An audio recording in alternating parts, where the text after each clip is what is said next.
মানুষ যখন ক্ষমতায় থাকে তখন সে মনে করে হয়তো এই ক্ষমতা আমার কোনোদিনও শেষ হবে না, হয়তো এই ক্ষমতা আমার অফুরন্ত, হয়তো আমি অসীম হয়ে গিয়েছি, আমি যা ইচ্ছা তাই করতে পারবো।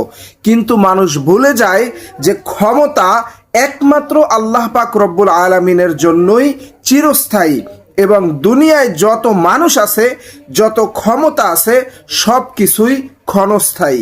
এই মানুষগুলো একদিন গোটা বাংলাদেশকে দাপিয়ে বেরিয়েছে, যেখানেই গিয়েছে সেখানেই মানুষ তাদের জন্য বাহাবা দেওয়ার জন্য রেডি হয়েছিল। কিন্তু আজকে দেখেন তাদের কি করুণ অবস্থা। বর্তমানেও যারা ক্ষমতায় রয়েছে তাদেরও কথাবার্তা শুনলে মনে হয় যেন এই দুনিয়ার থেকে তারা কোনোদিন আর ক্ষমতা হাতছাড়া হবে না, তারা চিরস্থায়ী ক্ষমতা পেয়ে গেছে। কিন্তু তাদেরকেও স্মরণ রাখতে হবে এই ক্ষমতা আমার চিরস্থায়ী নয়। অতএব আমি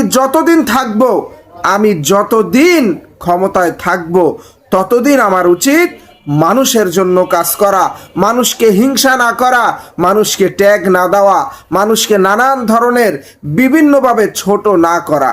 যদি এভাবে করতে পারেন তাহলে সামনের দিনে যদি আপনাদের দলও ক্ষমতা থেকে চলেও যায় তারপরেও আপনি সম্মানের উঁচু স্থানে থাকবেন। আর যদি জনগণের জন্য কেউ কাজ না করে, জনগণকে ছোট করে দেখে, মানুষকে মূল্যায়ন না করে, তাহলে এমন পরিণতি তাদের জন্য অপেক্ষা করছে।